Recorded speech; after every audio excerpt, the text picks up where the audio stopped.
Today's episode is brought to you by HelloFresh. For $30 off your first week of HelloFresh, visit HelloFresh.com and enter SeriousPod30.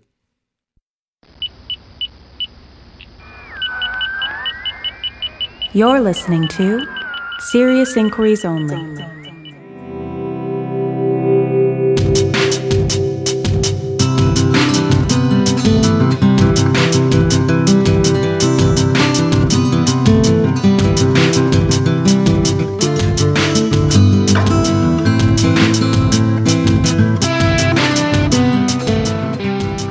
Hello and welcome to Serious Inquiries Only. This is episode 127. I'm your host, Thomas Smith, and today I'm very pleased to bring you an interview with Dr. Christy Winters about a topic that I know will be near and dear to our hearts, which is the rise of the nuns, N-O-N-E-S. Christy has been studying the data on this, and there's some questions that she's here to explore and answer. And one of them I have, which is you often hear the group, the nuns, being one of the largest rising groups there is. But does that mean atheism is on the rise? Well, I don't know, not necessarily. So we're going to explore those issues and more in this conversation about the rise of nuns in America. Here you go.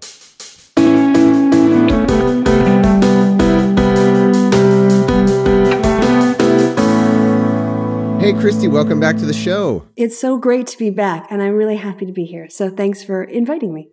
Oh, I'm very happy to have you. And I'm really interested to hear what you're working on. You've been doing some work exploring the rise of religious nuns. Is that right? That's correct. So I pitched this idea to you because I find this work really fascinating, but I find a hard time finding other people who will listen to me talk about it. And it's so funny because every time I say it, I'm like, people are going to think I'm saying nuns, like N-U-N. There's no, I need to pronounce it like nuns or something. I need a better pronunciation. Yes, that's true. That's a problem with the term itself, because people, when you talk about religiousness and religiosity, and then you mention nuns, they're going to think of the women in the habits, not the word with the O in it. Yeah, it would be funny if there are people who think there's like a sharp rise in nuns, like there's just nuns everywhere. Nuns on the run. Yeah. There's actually like the phrase religiously unaffiliated, which you could shorten to the ruse, but I don't know that that's any better. Yeah.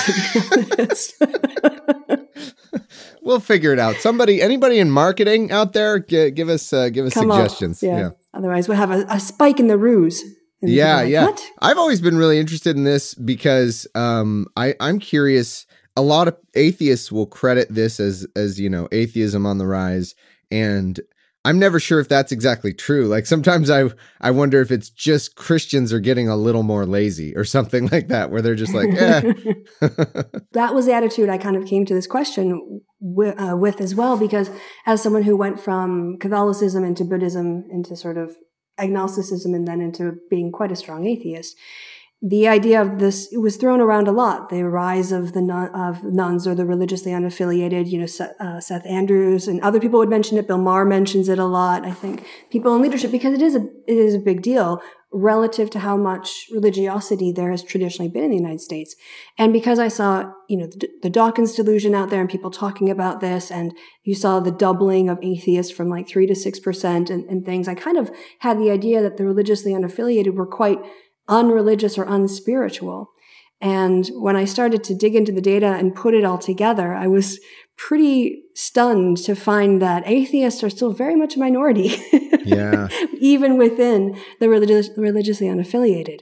And so I wanted, to talk about this because it is so complicated, and this will be a great chance to do it. Excellent. Yeah, sorry. I was just going to ask where you were focused, if you were looking in Europe and America, or are you focused on any geographical area in particular? Laser focused on the United States as an American. Okay. So I come at it in two ways. One is I'm an American atheist, and also I'm a social scientist. Now I'm going to put my hands up and say that I'm dabbling outside my field insofar as I don't do the sociology of religion, but I do social science, and the data interests me. And what's particularly interesting to me as an American and an atheist are looking at these trends because I have an investment in policy outcomes in my home country. It's still very important to me that we have a good sort of, good set of public policies, and those come from the kinds of people we put in office, and that is reflected by who gets to vote and what they're voting for. And we saw in the last election a big push to get people who are secular and atheists to vote, and this idea of being the second largest religious, non-religious group now in the United States. But this focus on this rising non-affiliated group of religious people is definitely a uniquely American phenomenon. And not only am I studying it in this way, but I'm part of it. So that kind of is an interesting way to practice social science.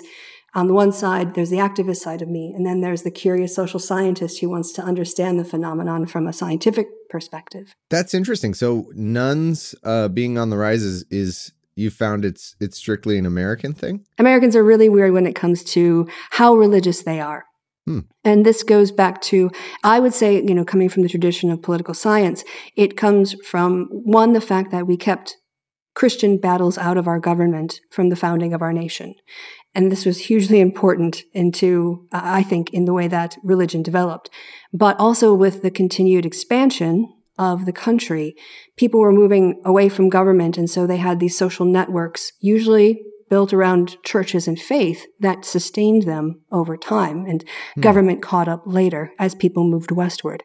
So the church has always played a very unique role in American history in being that sort of center of community, but also not being tainted by political power. If you think about the UK, which has higher levels of sort of secularism and non-religious associations, obviously you've had people, Protestants and Catholics, fighting there. In the city where I live now, Cologne, there was a time when the people of Cologne were very upset with, I think if you're in a cathedral, you're an archbishop, and they made their own money here. So it was a pretty important spot. But the people of Cologne were really fed up with the Catholic leader who was leading the city. And they literally drove him out of the city. He had to go to Dusseldorf, up the river, to get away from the crowds of people who were so angry with him.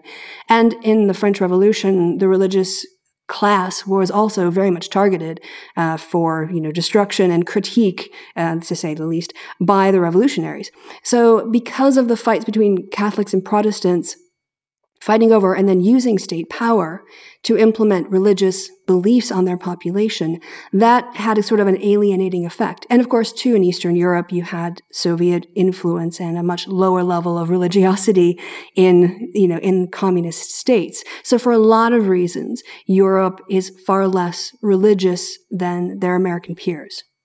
Okay, so therefore, when we're talking about non-affiliated, that number's not on the rise because of the history involved, whereas in the US it is on the rise, you're saying, because we were so religiously affiliated that now people are changing their status. Is that what it is? We're kind of starting to catch up to our European peers in that way. I mean, we've got a long ways to go. But even on the number of Americans that believe creationism is how the universe came into being compared to Europeans is just really skewed. Yeah. So then let me just quickly clarify the question then. So when you said it was unique to the United States, is it the rise of nuns or is it the percentage of nuns? Like which aspect of it is unique? Maybe that's where I was confused. Well, yeah, we were so religious to begin with, and we stayed very religious. Basically, there was a low level of people who were willing to say that they were atheists and unaffiliated.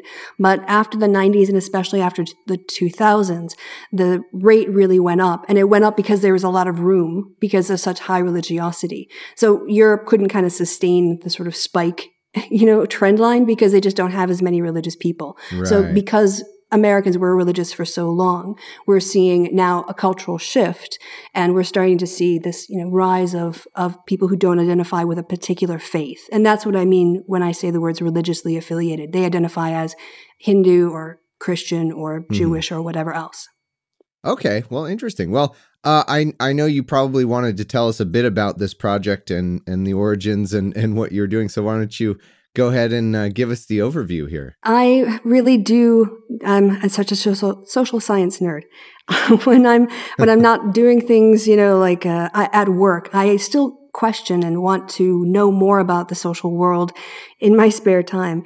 And because I went through the process of deconversion and became one of these religiously unaffiliated, I looked for information on there, and in the sociology of religion and in political science and religion and politics as well, you tend to focus on the positive side of the spectrum. So you look at the people who hold religious identifications. And especially in the United States, there weren't really enough nuns to study. They were, pretty small numbers. And so they were just sort of discounted or controlled for in studies rather than being an object of inquiry itself.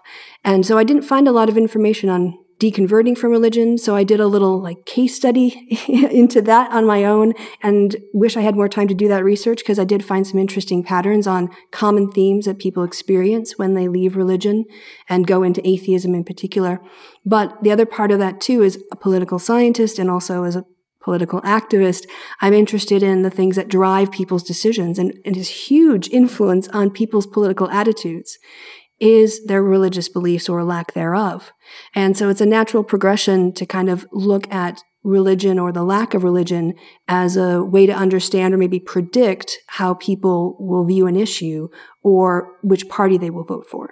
So this interest I expressed to another political scientist, Stephen Cattell, who is in charge of or was in charge of the Religion and Politics Specialist Group. And I interviewed him on my YouTube channel, and we've kept in touch, and he invited me to present something on a panel he was hosting on religion and politics at a conference that's coming up in March. And so I proposed this idea, which I was already working on for something else that he's invited me to be a part of. And he said, yeah, why don't you go ahead and do it? And then since I was putting it together and I was kind of interested in getting the information to more than 15 people in a room at a conference. This is when I got in contact. To about 20 Thomas, people on a podcast. No, I'm just kidding. Yeah. But it just seemed like since we talking about things other than MythCon when we were last on a podcast together, I was like, this is something positive and interesting that would suit your show. Yeah, so I'm really glad to have you. It's going to be really interesting to think about. So let's dig into it. What are the things you're finding? Let's see what the data says. Right. Well, as I said, Americans are quite different from their European counterparts when it comes to their religiosity. And if you can imagine a chart, on the left side of the chart, there's from less religious to more religious, and then from less money to more money. The curve goes downwards as the more money you get, the less religious you get, except for the United States, which is an outlier, which is just sort of sticks out like a sore throat. Oh, right. You're talking GDP, like on a country by country basis. Right. And so we know that people have known for a while that there's this association of sort of industrialization and modernization with secularization, except for America. And that difference does play into our politics. Uniquely among their European peers, Christians in the United States are way more likely to think of themselves as a Christian first and then as American second. Yeah. So I'm looking at some that's Mike Pence. Christian first? Yeah. I think he's a conservative next, and he's not even an American. We better check his status on the list.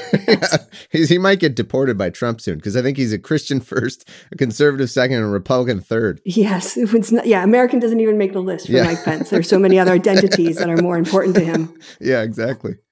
So I'm seeing in the data you've sent me here that so when you're looking at Christians in America, it's 46% of American Christians see themselves as Christian first and American second, and this is in 2011, and 46% saw themselves the opposite, Americans first, Christians second. And when you compare it to Germany, only 23% of German Christians thought of themselves as Christians first, Germans second. Interesting. And then Spain, it's 22%, kind of remarkably similar numbers.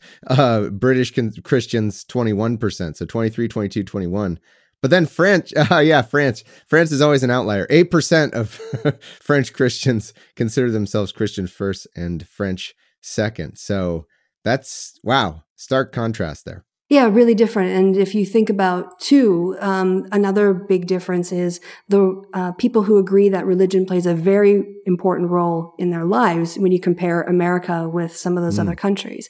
Whereas, like 50% of Americans agree that religion is very important, whereas only 21% of Germans, 17% in the UK, and I think it's 13% in France would say the same thing.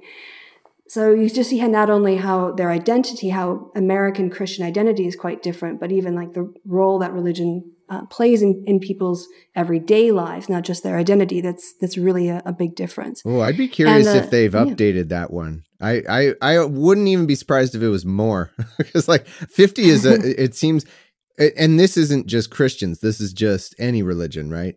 Well, this is Americans reporting that their religion was very important in their lives. Right, yes. right. Yeah, I'm actually surprised it's only 50. That's kind of surprising to me. Well, of course, important or something like somewhat important or very important. Oh, okay. Yeah. There you go. Right. There's probably all positive. Told, it's like, it's okay, I see. And in terms of agreeing that belief in God is necessary to be moral, Americans agree at 53% with that statement, whereas in Germany, it's 35%, 20% in the UK, and 15% in France. Isn't that shocking that a majority of people in this country believe that I can't be moral? like I literally cannot be moral. That's according to more than half of the people I'm living with. That kind of sucks. And part of it too is like, I'm sure people just haven't ever encountered an atheist. And so it hasn't occurred to them you could be moral without God. Right. I would imagine.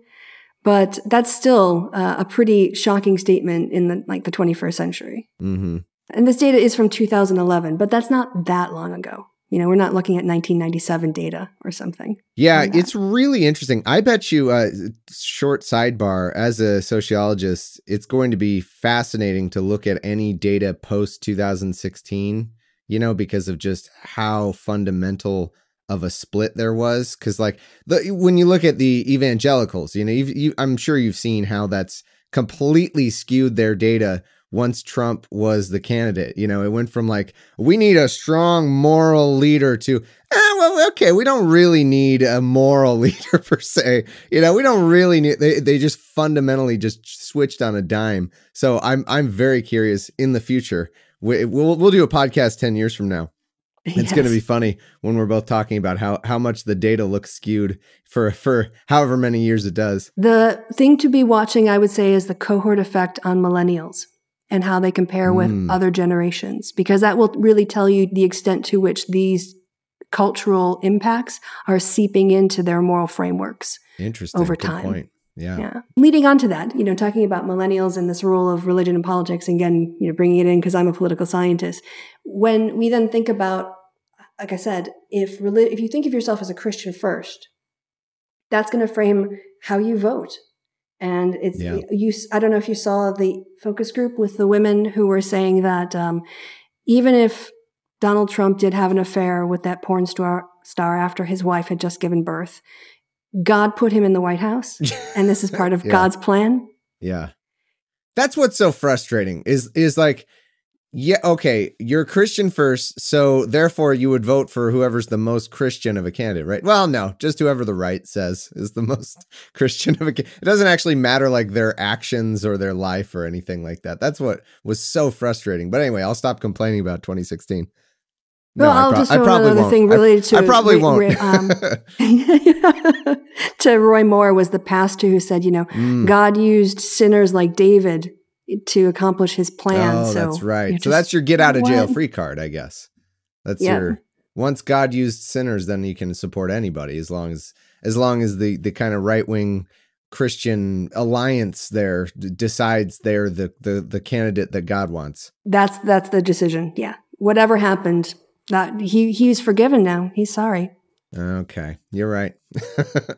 This impact of politics, obviously, we saw the moral majority in the 1980s, and we're starting to see, as we said, this trend of people who are religiously on unaffiliated coming forward. And one of the things that you can say about them is they're definitely more politically left or liberal than religious people. They kind of had to be. There were very few places to go. But generally, when we're going to be looking at the types of people who are identifying as religiously unaffiliated, they're going to be more politically liberal. They're going to be more likely to be Democrats, but there's not a whole lot of difference there. But in terms of their social attitudes, there are some pretty big differences. Now, in terms of American secularization, for a long time, into the 60s, 70s, and 80s, you're bumping around percentages of secularization that are pretty low, like single digits. And as you get into the 90s and then into the 2000s, there's a real big increase. So by 2014, and this is according to Pew, those who answered the question as none when they were asked about their religious affiliation had grown to 56 million Americans. And at that point, they made up the second largest group of respondents behind evangelicals. Wow. And yeah, so that's pretty big. This is why it's kind of an interesting phenomenon. And in that same 2014 period, 23% of Americans identified themselves as nothing in particular, agnostics, or atheists. And that gives really good, that's like the good news so side wait, is of, that, I'm of sorry, things. was that a different category than none? Was nothing in particular, or that is the none, or sorry, maybe I don't understand. Right. So I think that of that number, the 23%, that's, it lumps in nothing in particular, agnostics and atheists in that category. Gotcha. Being the second largest non-religious religious group is a big shift in American politics. And we're going to see too that the trend is that younger people are far more likely to be religiously unaffiliated than older people. So in terms of looking forward, this group is looking like it's going to increase. The thing that surprised me and maybe depressed me as an atheist is that when you start to unpack these numbers a little bit, people who are religiously unaffiliated are, to quote the article, overwhelmingly not self-identified atheists or agnostics. Yeah. At the Pew data that I'm looking at right now, of the people who are religiously unaffiliated, 14% said they identified as atheists, 13% as agnostics, 16% still identified as a religious person, just not any particular religion, and 58% self-identified as a secular person. That's interesting because a secular person, in theory, should apply no matter what. Like, if you're right, or what? How I wonder how people are defining that. Like, if you could be Christian but also be in favor of secularism. Or am I wrong? Am I thinking in terms of government? Well, maybe that is part of I think of myself as a Christian first and an American second. And these people might be saying, I might be secular, even if I have some religious or spiritual views. But they still I see myself as a secular person. That's interesting. But they still answered the question, the first question. This is of the people who said unaffiliated, right? Yep. Correct. But at any rate, I think this bears out what my guess was at the beginning, that this could be a lot of, I said lazy Christians, but it also could just be a lot of religious people who were just like, I don't really like religious leadership in this country. Like, I don't like, the people who are calling themselves leaders. So I'm still religious, but I'm not going to call myself it or something, right? Right, because if you segued into that perfectly. The Pew 2017 data, if you ask people to self-report their identity, if they say I'm religiously unaffiliated, 35% identified as Protestant, 14% as Catholic, and 11% from sort of Judaism, Islam, Buddhism, or Hinduism, and 37% in the Pew data identified as atheist, agnostic, or nothing in particular. So yeah, a lot of the religiously unaffiliated still, they still do Christmas with their families. They still go to maybe church on Easter before they have the meal with their families. Yeah. I imagine, and I don't know if you have this data, but I imagine if you ask them certain questions about religion or about their beliefs, they're not going to tell you, I don't believe any of that garbage. They'll probably, I imagine they would still answer with some sort of metaphysical, spiritual answers. But is that something that you have or no? The data actually indicates that people, here's a case where the society maybe isn't changing as fast as we thought it was. It's people in the society that are changing. So if you look at the habits of people who say that they're religiously unidentified, they tend to not go to church, and they tend to, not have high religion belief in God and the role of religion. But previously, they would still say, "Oh, I'm a Catholic. I'm a lapsed Catholic." Right. Perhaps. And what seems to be happening is the behaviors of people who say they're religiously unaffiliated are pretty much the same as the people who said they were Catholic in the past, but just really not very high religious in their practices and their beliefs. Now they're more likely to say, "I'm religiously unaffiliated."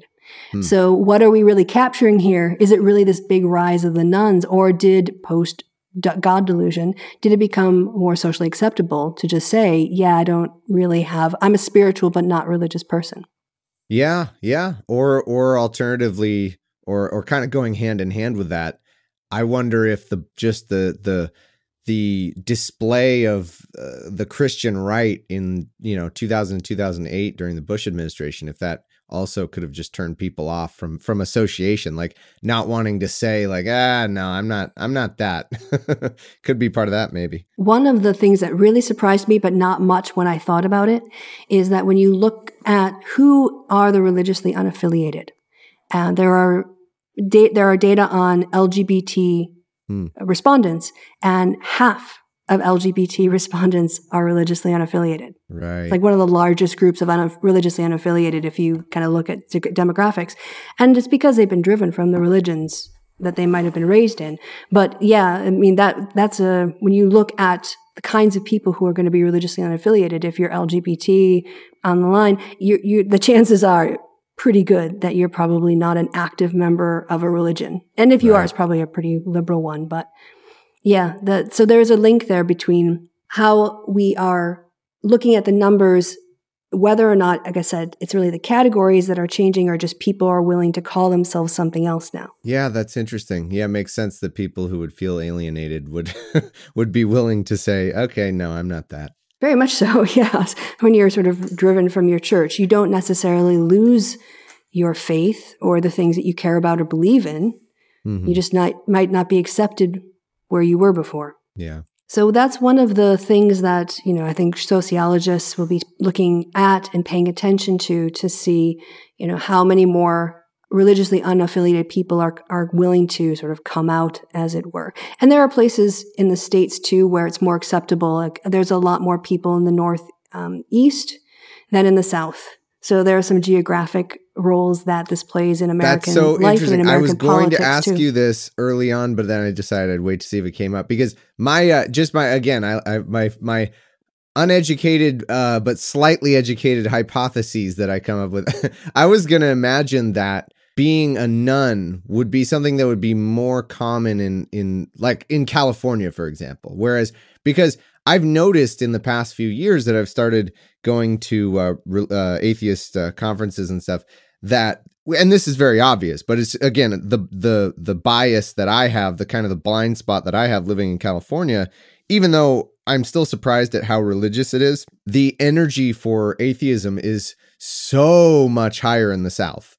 And it with good reason. Like that's where people are, they're being ostracized, or they're seeing what the power of religion is where they are. So I was going to ask you if that were true, if there's more people who say I'm an atheist in the South because they're sort of driven to make that choice more so than in liberal states, maybe like in my state of California, where people honestly just don't really care that much. They're like, religion. Yeah, everybody has their religion, because we're not in California. We're not here seeing like bathroom bills happening around us and like all this horrible Christian bullshit, So that was going to be something I was going to ask if it were true. What do you think of my little amateur hypothesis there? Oh, I definitely think that you could do well. One, you've got a sort of a mixture of like geography and individual psychology, so you need to separate those out.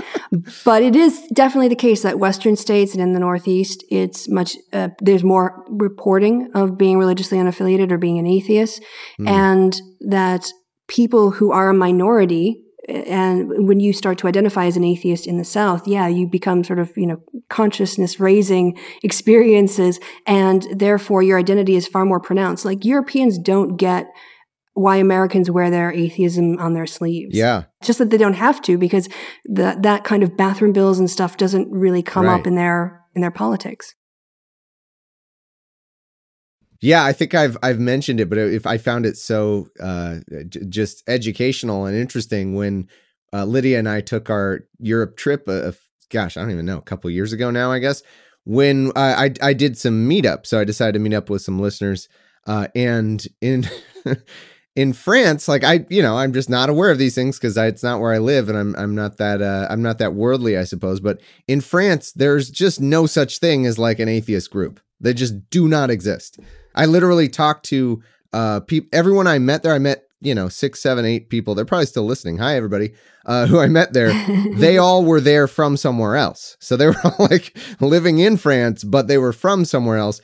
And I was talking to one listener who's like, yeah, I looked for an atheist group when I first got here, and people were just like, what are you talking about? Like nobody bothers, It's so funny that it's so different there. And France is one of the most sort of, secular states. Yeah. In Europe, that's where I think there's some they've gone after the burqa, haven't they? Yeah. It's sort of like, right? I mean, maybe this increasingly won't be a good example, but it's sort of like, we don't have round earth clubs, or something like that. Yeah. Right. Yeah. Maybe we'll need to soon, but like everybody is just like, yeah, that's what it is. What are you talking about? And there's this weird mix too of, Americans having a really deep sense of the separation of church and state. And you've got groups like the ACLU and Freedom from Religion Foundation and others who keep that commitment and keep those sort of court battles going. And again, that's just not really something you get quite as often anywhere else in Europe. And so, yeah, when you're in that state and it's happening in your community or someplace that that touches you more deeply and you're going to be more agitated by it than living in California where you never have to deal with that kind of stuff. So you get more radicalization where you get more conflict. Well, thanks for indulging my amateur hypothesis. You were totally right on the geography impact. It also it sounds like it would be polluted a little bit by the fact that there's more left-leaning nuns anyway. So like you'd have to maybe get into more detailed data to separate out the question of like, is it just, liberal states have more nuns because they lean left or because of all the nonsense I'm spewing. Yeah. So getting into who are the nuns a little bit, if you don't mind, we'll jump into that. Sure. So starting with ethnicity, there's actually an increase in reporting non-religious affiliation across every single ethnic group measured in the U.S., but they kind of boil it down to whites, blacks, and Hispanics. So there was like an 8-point increase from 2012 to 2017 for whites. It was a 7-point increase for blacks. And for Hispanics, it went from 16 to 23%. So we're just seeing a general trend of people who are willing to say, I'm spiritual, but not religious in terms of ethnicity. We also see it men and women in terms of gender in the aggregate. There are increases from 2012 to 2015, and even there's a steeper incline for Dems and people who lean Dem, but even among Republicans, from 2012, where it was 15% who said that they were spiritual but not religious, it went up to 23% in 2017. So this is a pretty broad-reaching trend. It's not specific to a demographic, but in terms of age, you do get a cohort effect where older people, even if they report low levels of religious activity, they'll still identify with a religion. But younger people who engage in this similar amount of religious activity will say that they're religiously unaffiliated. So all of the headwinds really are just sort of, actually, there would be tailwinds, wouldn't it, to the back of the religiously unaffiliated in terms of identification across ethnicities, across genders, and across even party affiliation. Yeah. So people are just, their behaviors aren't that different. It's just answering the question a little differently based on their behaviors. It might be correct. So part of it might be people who would normally identify with a religion in the past will now just say they're unaffiliated. But you're definitely seeing a big cohort effect for millennials, where early on in their lives, they're identifying as religiously unaffiliated. And so that, some people might change, but obviously that's a thing that is it takes a lot to shift in people's lives. Yeah. So I think that look really we're moving big in that way. Yeah. The effect looks really large from the data I'm seeing. I agree. And when you're talking about 6-point difference, in a country of over 300 million people, that ends up being quite a lot of people. Yeah. In terms of gender, though, one thing that I don't think you'll find surprising is that self-identified atheists and agnostics are more likely to be men. Yeah. But people who say they're spiritual but not religious are more likely to be women. What is your opinion based on this data of the question? Are there a similar amount of men and women who are atheists but answer that question differently for some reason? So like, is the gender discrepancy made up for like the lack of female atheists is kind of compensated for by women who say they're unaffiliated, or are the numbers not quite the same there? It seems that women are more likely to say that they're spiritual but not religious. And when it comes to women who do identify as atheists, I don't have the data here, but I remember looking into it and I found it really interesting.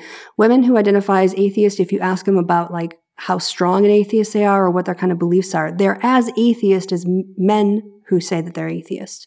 But there are fewer women who identify that way. But then you get sort of the reverse where if a guy is religiously unaffiliated, he's more likely to say he's atheist, but a woman is more likely to say, I'm spiritual, but not religious. And one could think of that as the fact that women tend to have higher rates of religiosity than men do. Women just, like in a lot of countries, and I think every country, if you look at who is more likely to say, I'm a religious person, women are more likely to say that they are like practicing religion than men are. So there's already in the data that kind of preset for women to be more spiritual or more religious than men. And we're seeing it reflected here in this data too. Interesting. Okay. But some amount of it, I guess what I was interested in is like, I don't know that we know this specifically, but there might be some amount of it that's okay. Women are just have a higher propensity for religion, but also there could be some amount of it that is the same possible behavior or set of beliefs, but they answer that question differently. Like women might be more likely to say unaffiliated rather than say atheist. Right. Definitely. Or I mean, you could phrase it the other way. Men are more apt to say, yes, I'm an atheist. That could be also. There's so many different ways to slice or to look at these questions. It's kind of, I guess that's why you have a job. Yeah. And that's it. The thing with probability is it goes, equally in either direction. So the fact that they, sort of, now the gender gap, you could kind of, in voting, you can say women are more likely to vote for a candidate than men are to vote for that candidate. So you can frame it in the bigness here. But because with spiritual, not religious, or atheist or not, the other side of the coin is always going to be the other answer. It is how you frame it. There's a lot, I think, in the linguistics, especially I think in the atheist community, that tends to look down on women because they do have higher rates of religious belief. And that's somehow a weakness of women, or because women are more emotional, they're more susceptible to religion or something like that. And it is framed almost as an essentialist flaw in women from the perspective of some atheist men. And what I don't think is taken into account is that socialization forces on women in religion teach them to be submissive and to, be subservient and to find their religiosity very important to their identity. And so women coming out of religion have different psychological things to deal with because of the way that they were raised as women within that faith. And then, yes, if I mentioned it before, but just to say it again, that when you survey LGBT Americans, 46% say that they're religiously unaffiliated. And if you compare that with all Americans, only 24% of all Americans say that they're religiously unaffiliated. So it's almost, it was like almost double the chance of being religiously unaffiliated if you know someone is LGBT. That seems rational. And the cohort effect applies here too, because looking at this Pew data, not only, but 25% of LGBT seniors said that they were religiously unaffiliated, but 56% of LGBT adults aged 18 to 29 said they're religiously unaffiliated. So that millennial effect is not sort of, it's across, it looks like these spectrums, not. So you're saying like that millennial effect kind of trumps this other effect. Like it's almost more powerful of an effect than being LGBT in terms of being religiously unaffiliated? Well, I'm saying that in terms of the population, the millennial effect will have a wider sweep because it's across all identities. But within the LGBT community, it's especially high, like ridiculously high compared to if you just took a sample of the rest of America. So if that's just but I still population. found it. Didn't you just say that only 25% of older LGBT people were? It seemed like there was a similar. Yep. Yeah. That was at 25% of seniors said they're religiously unaffiliated. I just find that interesting. It's like even being LGBT and facing the barriers you would face there didn't turn as many people off as it does for millennials. That's really fascinating. I think that comes down to childhood socialization. Right. Yeah. I think this is why millennials identifying as religiously unidentified is so important for the future. Mm-hmm. Because it's when you're raised in that sort of environment and your family was all that way, and gay rights and the gay movement hit when you were in your 30s and 40s, as an adult, you'd sort of, your life had kind of been set in certain ways already. So I think that the cohort effect might be something that would go into it. In terms of politics, this isn't going to be, I think, too surprising if you've ever listened to, you atheists who don't exist on YouTube, but atheists in terms of if you look at people who are atheists, I've got some data, and this changes a little bit, but in this particular sample, again, being Pew data from 2012, 69% of atheists identified with or leaned toward the Democratic Party. 56% of them called themselves politically liberal. They overwhelmingly favor legal abortion and marriage equality. And even 52% of people who say that they are neither spiritual nor religious are supportive of the Democratic Party. Did you say 52? 52% of neither spiritual nor religious are supportive of the Democratic Party, and that's 2017 Pew data. Well, that's not a very big majority, is it? That's kind of... Well, then you have to chop up all the rest of the people into Protestants and Catholics and Jews and Buddhists, So when you look at the Democratic Party's base, actually the people who are, and again, spiritual but not religious counts as religiously unaffiliated. Right. So I just mean I would have expected them to be a little more liberal, I suppose. Well, I guess I'm coming from America, where 46% of American Christians see themselves as Christian first and American second. 52% is a majority. That's good with me. Well, maybe I'm misunderstanding. So 52% of unaffiliated, right? Are yes. Sorry. I should actually. I'm throwing. Yeah. Yeah. So that leaves 48% other. I imagine they're not all right wing, but I just would have thought the balance might be skewed a little more like 60-40 or, I guess I was wrong.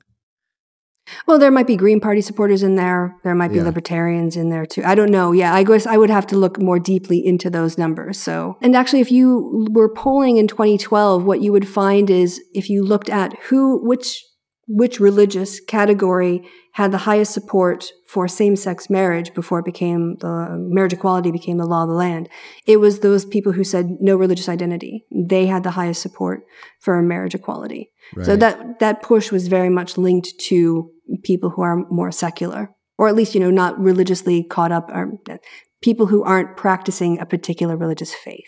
And another interesting thing to note from this data, again, Pew data. Pew is awesome. They have that religion and public life group, and they put out awesome data. So I strongly recommend people go into the Pew website and look at these things, because that's where a lot of this stuff comes from.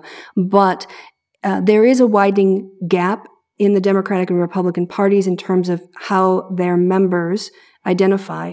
So in 2006, Republicans, about 4% of them said they were religiously unaffiliated. In 2016, 10 years later, that had grown to 11%.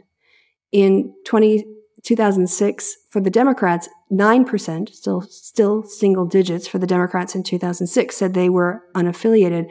But by 2016, that had grown to 26%. Wow. So as a proportion of the base, you can see that religiously unaffiliated, they're actually now the largest group. 26% is a plurality. The next largest group on here that I'm seeing is 17%, which is Black Protestants. But overall, that will have an impact on the kinds of values and policies that you'll see Democrats supporting going forward. Fascinating. Yeah. Again, I wish that 52 were higher from earlier, but that's just me. Fair enough. I worry how much, how many atheists and unaffiliated are caught in the culture wars. And I don't know what percent of that are people who said that they don't have a particular political affiliation. So. Yeah, that's got to be, well, okay. That again, once again, comes down to the linguistics. I mean, if you're fed up with everything, maybe you would answer you don't have an affiliation, but it's hard in this day and age to imagine not really having an opinion on the current leaders of the country.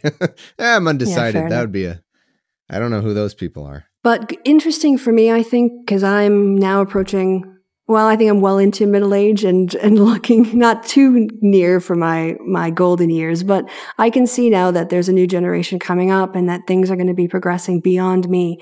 And what I found exciting coming out of this data as a Democrat and as someone who's progressive is that there's very much a changing face of the Democratic Party. So again, using Pew data, a decade ago, 50% of all Democrats identified as white and Christian. And white Christians are now a minority in the Democratic Party. Wow. So 40% here, identify as religiously unaffiliated, and 29% identified as white Christians. So that's, like I said, like the Democratic Party itself is very different from the Republican Party in many ways, but also in terms of its religious identities. Yeah, that's exciting. And tying that into recent news, of course, seeing how all the kids have taken a real leadership role in speaking about the gun control in the wake of the shooting. That's been exciting. I think a lot of people have noticed, like, oh, there's a new cohort around that's going to be taking a position of leadership very soon. I'm personally of the opinion that, well, one, it's the shooting at the high school and the students taking up these voices. It's not so much like a breaking point to me or a tipping point as it is like a cacophony that's just reached a crescendo that is starting to shake the world.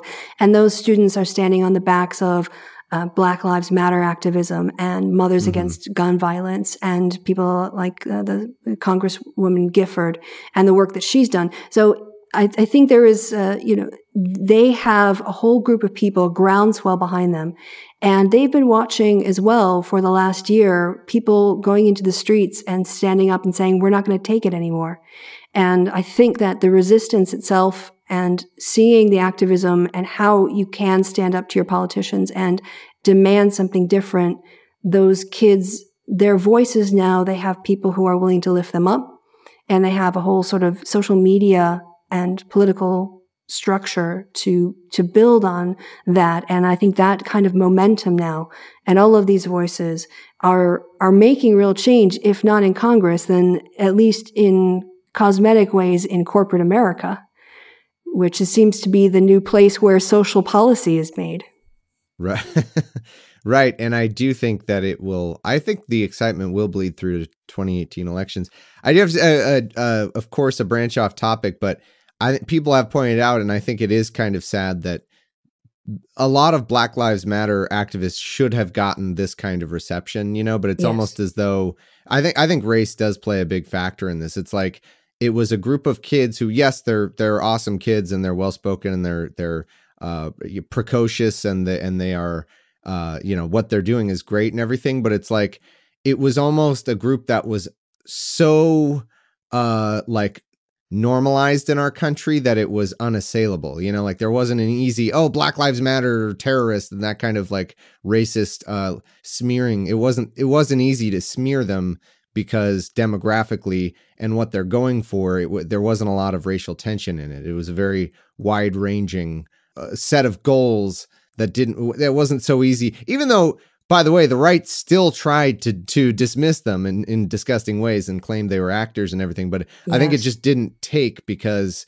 there's so much broad appeal to them. And I think it's sad that in our society, the same broad appeal wasn't able to be realized for Black Lives Matter activists in the wake of some of these high profile shootings. Agreed.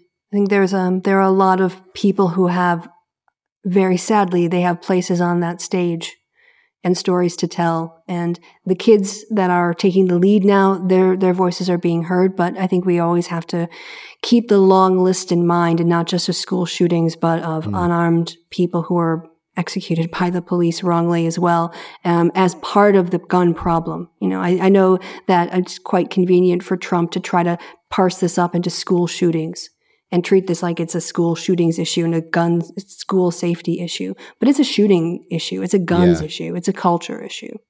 Absolutely. Well, in drawing it to a close here, is there anything that we need to make sure you got to in your data that I didn't allow you to with all my butting in and and giving you a weird hypotheses? Watching things in society churn. When you watch them with the eye of a sociologist or, someone who has a care or familiarity with the social sciences, and you can step back a little bit.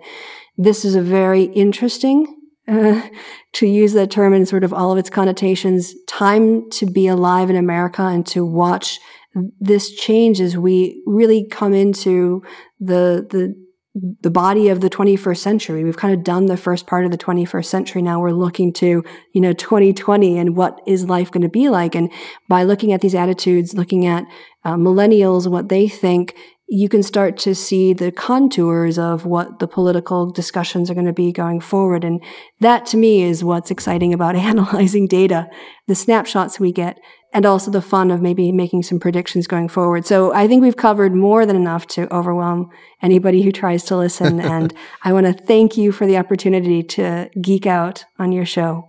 Oh, no problem. Thank you. And I do want to ask, actually, just to reiterate in the wake of all these numbers and kind of put a bottom line on it. It does sound like, correct me if I'm wrong, but it sounds like atheism isn't necessarily on the rise in the way that a generous interpretation of this data might make you think. What is the actual rise in actual, like, out and out atheists that you see in this data? Is it very significant? Most recently it was 6%. So no, I mean, it doubled. It went from like 3% within 5 or 7 years or 10 years ago up to 6%. But when we talk about the religious nuns or religiously unaffiliated, don't equate it with atheists. Yeah. That's a mistake. Yeah. And that was the real takeaway from this research because I that was the perception I have. Oh, look at all these agnostics and atheists. I just thought, agnostics, those would be the other people in the group. It's really not. It's these spiritual, but not religious.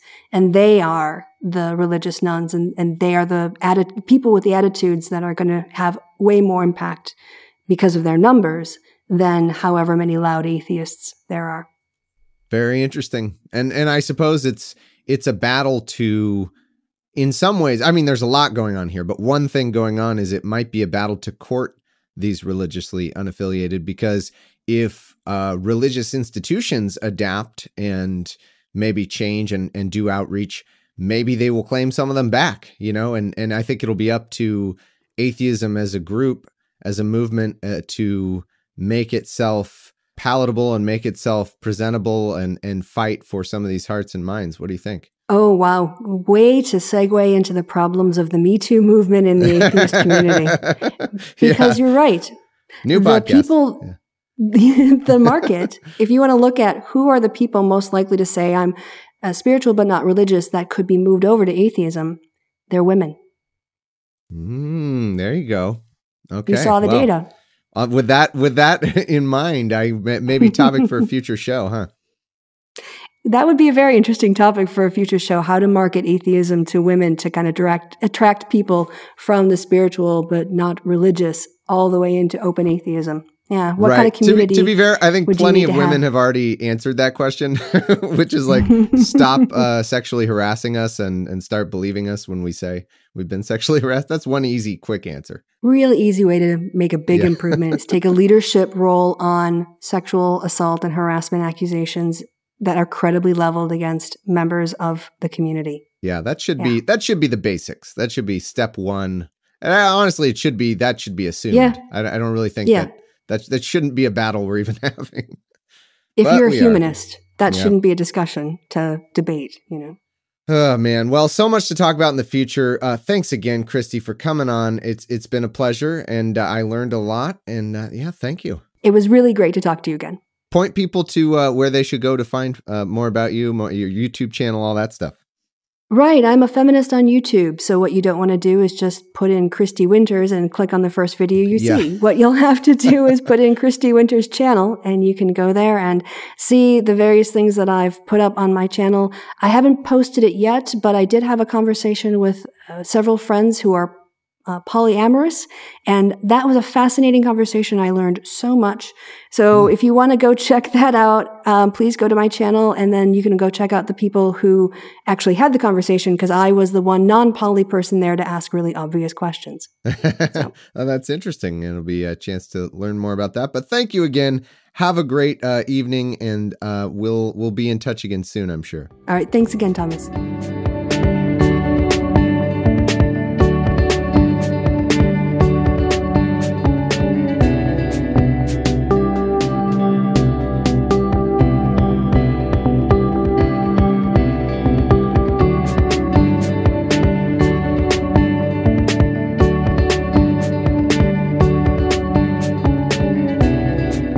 Very interesting stuff. Thanks again to Christy for coming on the show. Always a pleasure to talk to her. And I love her enthusiasm and energy for sociology and the kinds of research she does. Very interesting. All right, well, that's my show for today. Make sure to check out Philosophers in Space if you haven't already. It really is just getting more and more fun, and it makes philosophy fun and accessible. I really think that it has the potential to be a major show, because it's so fun, and we're getting so much positive feedback from it. And it's a place where we don't have to go talk about Trump or the culture wars or anything. It's just good old appreciation of sci-fi and philosophy. So check that out if you haven't already. But thank you for listening, and I will see you on Thursday.